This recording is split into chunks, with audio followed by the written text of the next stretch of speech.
Okay, so a lot of people use this word and no one really defines what it means. And so I'm going to define 2 words for the audience that I think will make a lot of sense. So strategy is just prioritization of resources.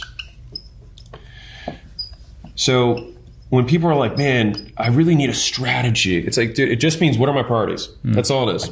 And so if we think about the universe as having unlimited things that we could do, but we have limited resources, time, money, energy, effort, then the people who get the furthest in life are the ones who are the best at allocating those resources to get the most bang for the buck. And fundamentally, that's what the best strategists are. It's just this big amorphous word that people define in all sorts of ways, but that's all it is.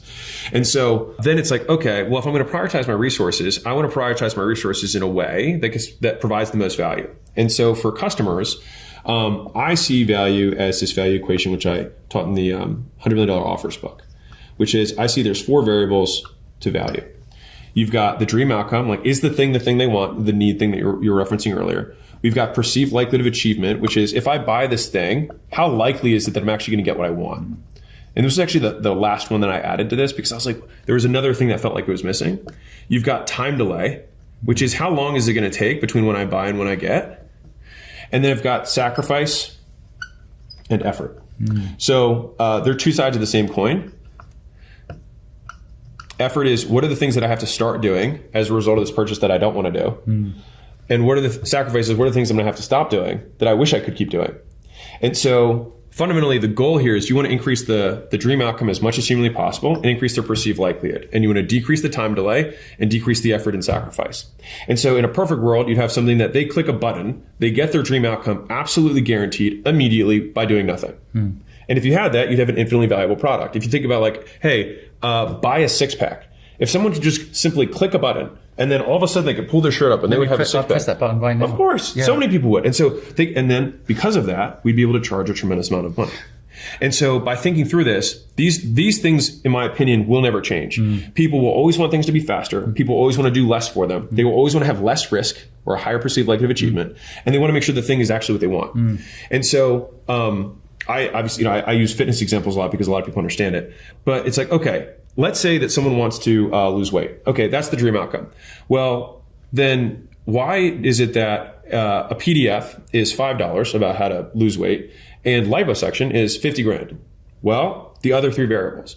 So if I think about the PDF, if I buy a $5 PDF, when I make the purchase, do I really believe that I'm immediately going to lose weight? Probably not. And so there's a huge discount that I'm going to put on the value of the PDF because I don't think I'm really going to do anything with it. Whereas liposuction, if I pay it, they're going to put me to sleep. They're going to rip this fat out. Right? Like, so the perceived likelihood of achievement is significantly higher on the liposuction. For time delay, it's like, okay, this one I might have to work out for a year in order to see the results. The liposuction, I go to sleep, I wake up, I'm thin. Much faster. And then effort and sacrifice. Well, I'm going to have to sacrifice Taco Tuesdays, nights out with the girls.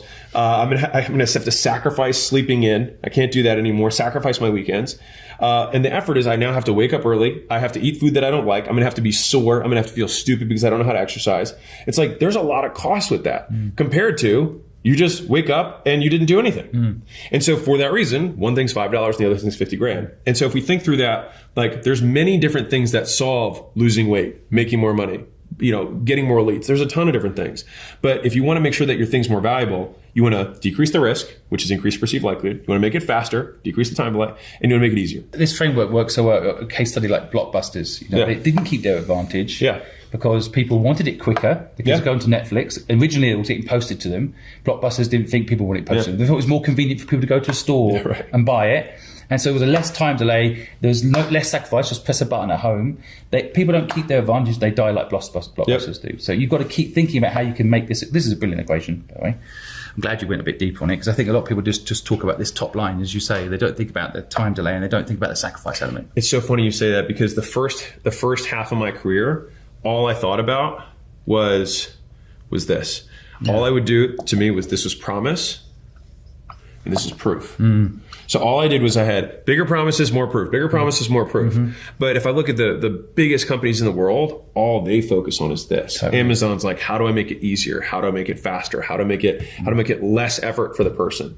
And this part is usually where all of the operational effort goes in. This is all the marketing and sales. Totally. Plus this promise, if you make it too big, you damage your brand. Oh, totally. This is why this all links together. Yeah. Because if you're not careful, you want to get the big sale and you sell something you haven't actually got. Yeah. And then you're in real trouble. Right, next. Stick with it. Stick with it. Right.